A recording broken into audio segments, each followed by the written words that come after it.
सबसे पहला dielectric medium किसको कहते हैं बाबू? ये चीज हम लोग देखते हैं। हिंदी भरना पारा विद्युतांक माध्यम रे कथी लिखे रे तो हिंदी में छे बोल के तब याद है सर, तब हम की कर सके योग कर मेडिटेशन।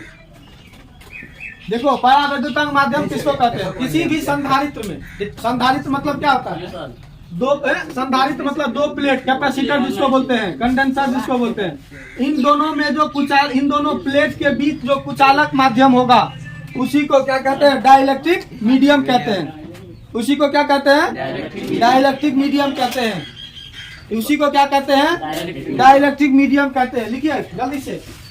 किसी संधारित्र में दोनों प्लेट के बीच, किसी संधारित्र में दोनों प्लेट के बीच, किसी संधारित्र में दोनों प्लेट के बीच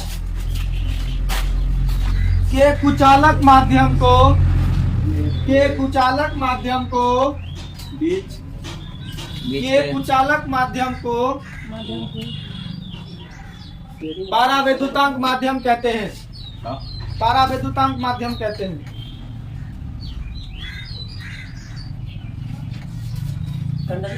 माध्यम कहते हैं। लिखा जी देखो, डाइलेक्ट्रिक मीडियम दो प्रकार के होते हैं। यह कितने प्रकार का होता है? दो प्रकार का होता है। डाइलेक्ट्रिक मीडियम कितना होता है? दो प्रकार का होता है। ठीक है, प्रकार का होता है बउआ? दो प्रकार का। पहला पोलर, पोलर डाइलेक्ट्रिक मीडियम, जिसको बोलते हैं ध्रुवीय परावैद्युतांक। क्या बोलते हैं? ध्रुवीय पारा वैद्युतांक। इसमें लिखिए, देखिए ध्रुवीय परावैद्युतांक किसको कहते हैं? इसमें जो होगा इस डाइलेक्ट्रिक मीडियम में, ठीक है, इसका जो डाइलेक्ट्रिक मीडियम का नेगेटिव और जो पॉजिटिव चार्ज होगा वह उन दोनों का गुरुत्व केंद्र भिन्न भिन्न बिंदुओं पर होगा। कहाँ होगा बाबू? भिन्न भिन्न बिंदुओं पर होगा गुरुत्व केंद्र। एक माइनस प्लस अलग अलग होगा। ठीक है, एक बिंदु पर नहीं होगा, एक बिंदु पर नहीं होगा। मतलब कहने का अर्थ है वैसा डाइलेक्ट्रिक मीडियम जिसमें धन तथा ऋण आवेश का गुरुत्व केंद्र भिन्न भिन्न बिंदुओं पर हो, उसे ध्रुवीय परावैद्युतांक कहते हैं। लिखिए इसी बात को जल्दी से लिख लीजिए। वैसा डाइलेक्ट्रिक मीडियम जिसमें, वैसा डाइलेक्ट्रिक मीडियम जिसमें धन तथा ऋण आवेश, धन तथा ऋण आवेश का गुरुत्व केंद्र, का गुरुत्व केंद्र, का गुरुत्व केंद्र भिन्न भिन्न बिंदुओं पर हो, भिन्न भिन्न बिंदुओं पर हो, पोलर डाइलेक्ट्रिक मीडियम कहते हैं। भिन्न भिन्न बिंदुओं पर हो, पोलर डाइलेक्ट्रिक मीडियम कहते हैं।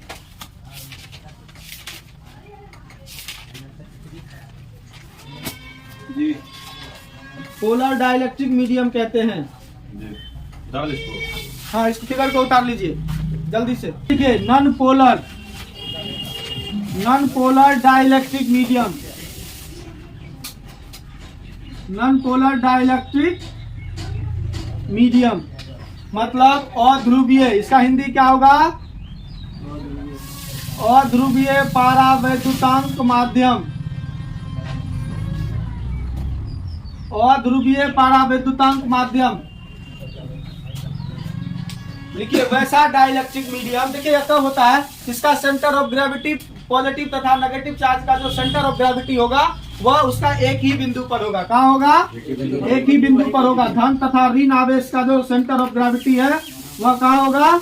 एक ही बिंदु पर होगा। कहाँ होगा? एक ही बिंदु पर होगा। यहाँ यहाँ यहाँ यहाँ दोनों पॉजिटिव नेगेटिव का एक ही बिंदु पर है। लिख लीजिए वैसा डाइलेक्ट्रिक मीडियम मतलब वैसा पारावैद्युतांक माध्यम जिसमें धन तथा ऋण आवेश का, धन तथा ऋण आवेश का गुरुत्व केंद्र धन तथा ऋण आवेश का गुरुत्व केंद्र एक ही बिंदु पर हो, एक ही बिंदु पर हो और ध्रुवीय परावैद्युतांक माध्यम कहलाता है।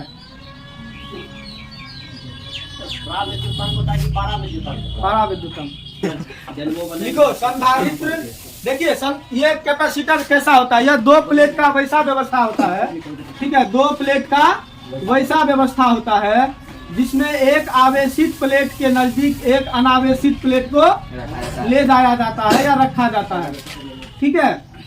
तो जो आवेशित प्लेट होता है उसको क्या बोलते हैं हम लोग, कंडक्टिव प्लेट, और जो अनावेशित प्लेट होता है उसको इंडक्टिव प्लेट कहते हैं। क्या कहते हैं उसको, इंडक्टिव प्लेट कहते हैं। तो ये देखिए ये आवेशित प्लेट है, इसके नजदीक हम लोग किसको ले गए हैं, अनावेशित प्लेट को। इसके नजदीक कौन सा चार्ज आएगा, नेगेटिव चार्ज आएगा, और सारा पॉजिटिव चार्ज कहाँ चले जाएगा, अर्थ में चले जाएगा। और यह जो होगा इन दोनों प्लेट के बीच की दूरी को क्या कहते हैं हम लोग, इंडक्टिव डिस्टेंस, ठीक है। इन दोनों के प्लेट के बीच की दूरी को क्या कहते हैं, इंडक्टिव डिस्टेंस। तो यह x और यह x को कौन सा प्लेट कहेंगे, कंडक्टिव प्लेट, और y को इंडक्टिव प्लेट, ठीक है, भू संपर्कित प्लेट कहेंगे इसको, ठीक है। तो इसका सबसे पहले जो इसका है कैपेसिटर, दो प्लेट की वैसी व्यवस्था है जिसमें क्या होता है, जिसके द्वारा किसी कंडेंसर की कैपेसिटी को काफी अधिक तक बढ़ाया जा सकता है, ठीक है। अब इसमें इसका बनावट कैसे होता है, किसी आवेशित प्लेट के नजदीक अनावेशित प्लेट को ले जाया जाता है, ठीक है। तो ले जाया जाता है तो इस व्यवस्था से इसकी कैपेसिटी क्या हो जाती है, बढ़ जाती है। क्या हो जाती है, बढ़ जाती है। और इसी को हम लोग क्या कहते हैं, कंडेंसर या कैपेसिटर कहते हैं। लिखिए इसी बात को लिख लीजिए। लिखिए संधारित्र दो प्लेट की वैसी व्यवस्था है,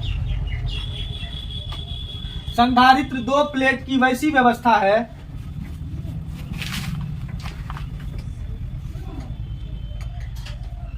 जिसके कारण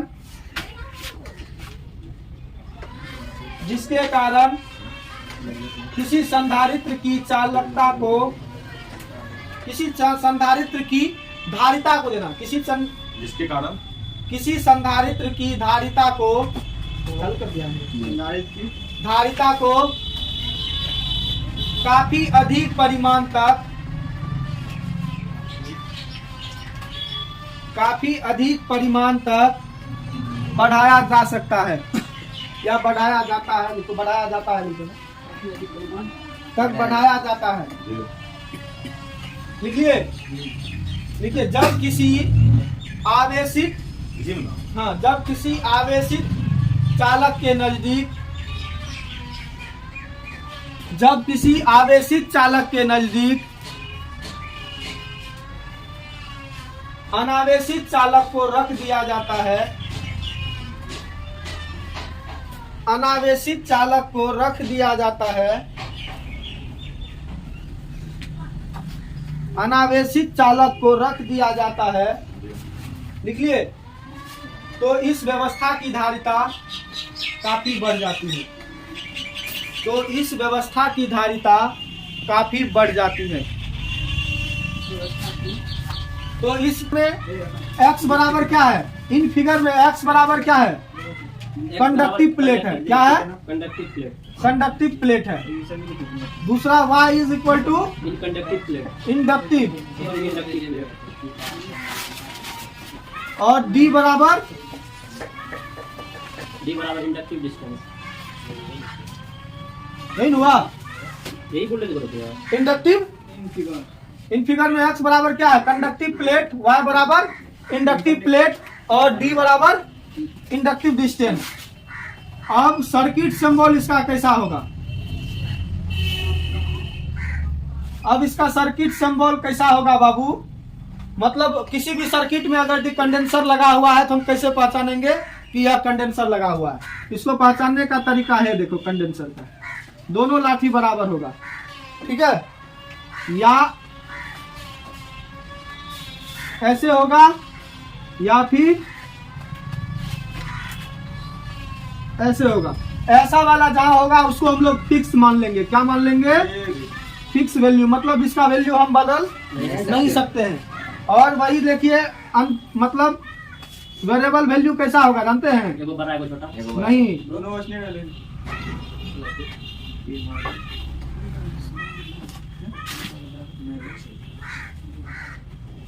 यह बदलने वाला वैल्यू होगा। क्या होगा यह? Variable value. वेरिएबल वैल्यू है, ठीक है।